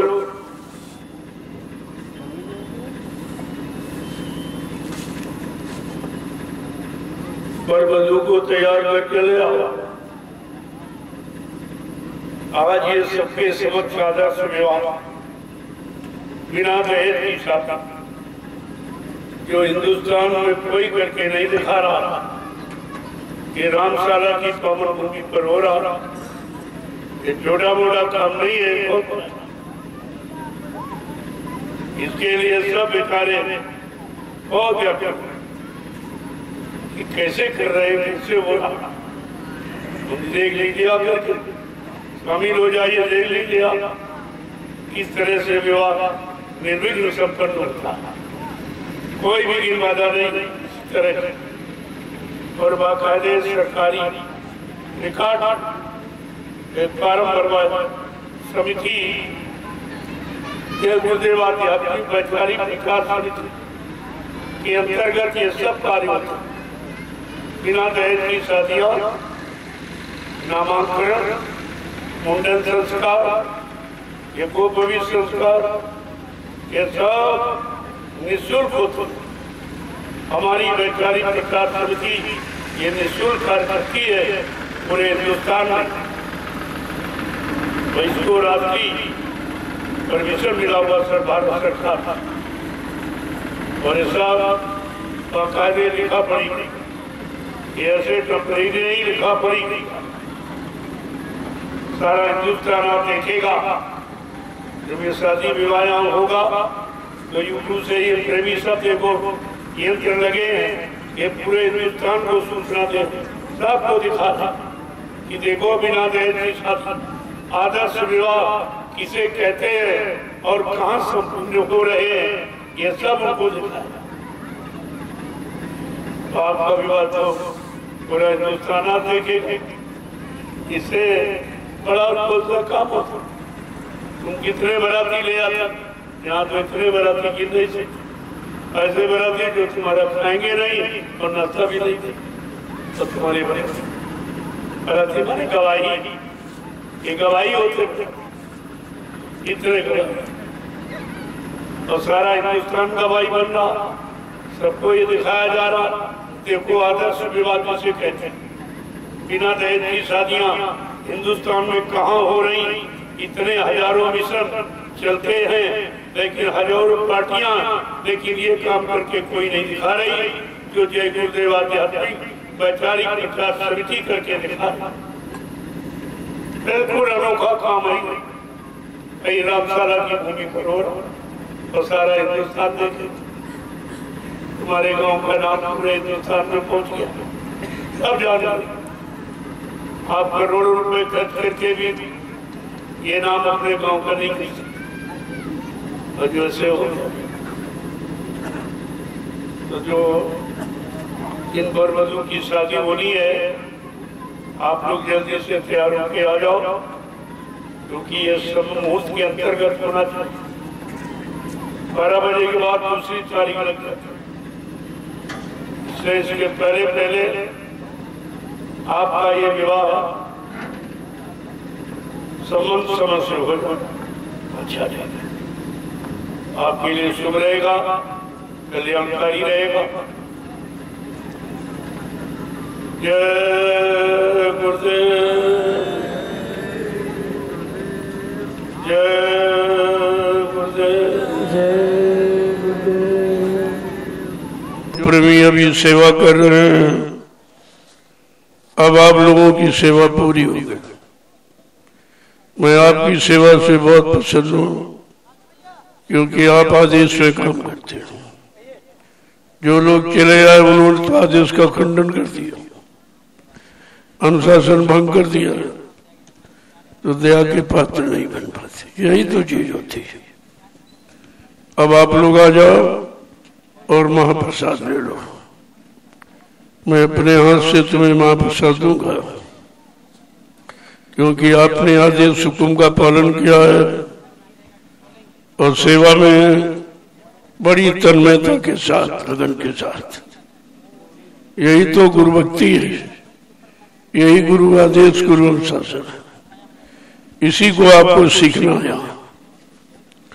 लेकिन तुम पहले ही भगाते हो परीक्षा से, आदेश हुक्म का कोई इंतजार नहीं करते हो, तभी आपको पूरा लाभ नहीं मिलता। लाभ तो और दया अनुशासन हुक्म पालन करने पर मिलते हैं। मैंने कहा था मैं बताऊंगा तब आना, तुमसे पहले वह के आ गए। ये भूल किया करते हो और दया से वंचित हो जाते हो। अब प्रेमियों चलो, आपकी सेवा समाप्त हो गई। आ जाओ, महाप्रसाद ले लो। जय गुरुदेव, जय गुरुदेव। इन प्रेमियों की सेवा बड़ी सराहनीय है, बड़ी लगन के साथ प्रेमी सेवा करते हैं। जो सेवा का अर्थ समझता है वो लाभ पाता है, और जो आदेश का इंतजार करते हैं वो नया पाने के अधिकारी बन जाते। आपको आदेश में रहना चाहिए। आदेश ही तो भक्ति है और उसे आदेश ही भजन है। जब भजन के मुकाबले में सेवा का लाभ रखा गया है तो आपको तो सोचना चाहिए कि आपको सब कुछ मिल जाएगा, कोई चीज बाकी नहीं रह जाएगी। इस सेवा का महत्व आगे आने वाले समय में लोग अपनी आंखों से देखेंगे कि जो प्रेमियों ने सेवा की है उसका क्या लाभ है। कितने लाखों लोग तुम्हारी सेवा का लाभ उठाएंगे। यही आपकी परमार्थी लाभ है ये, और ये किसी को ऐसे नहीं मिलता। तो इसी तरह हमेशा ध्यान रखो कि जब आदेश हो जाए फौरन पूछो, आदेश हो जाए बंद करो तो बंद कर दो। आदेश में आपको रहना चाहिए और आदेश का पालन करते हुए, तो फिर भजन की क्या आवश्यकता। यही तो भजन है। अगर मन तुम्हारा भंज जाए यानी मिल जाए, लग जाए, और आपको करना ही क्या। माला से तो मन आपका ठीक हुआ नहीं, कितने दिन से घुमा रहे हो, कुछ मन घूम ही नहीं पा रहा, मन उधर से हट ही नहीं रहा, बुराइयों से भोगों से कभी हटा ही नहीं पा रहे हो। तो ये माला क्या घुमा। माला नहीं घुमाना, माला के तरीके से मन को घुमाना है और गुरु आदेश में लगाना है, नाम की कमाई में लगाना, परमार्थी सेवा में लगाना। यही सच्ची गुरु भक्ति है। चलो अब चलो, हो गया समय पूरा, आपकी सेवा का समय पूरा हो गया। कल फिर आप जितना समय लेके आप आए हो, एक भी मिनट खराब न करो। ये समय बार बार नहीं मिलेगा और ये सेवा भी बार बार नहीं मिलेगी। आज जरूरत है तब आप नहीं करोगे, फिर हमारी जरूरत खत्म हो जाएगी, फिर हम तुम्हारी सेवा लेके क्या करेंगे। अरे जब जमीन मिल जाएगी, सब काम हो जाएगा, तो सेवा क्या है। उस सेवा का कोई महत्व नहीं रहेगा। महत्व आज है। आवश्यकता पर जब कोई चीज मिलती है तो उस चीज का भी महत्व होता है और समय का भी महत्व होता है। ये हमेशा ध्यान में आपको रखना चाहिए।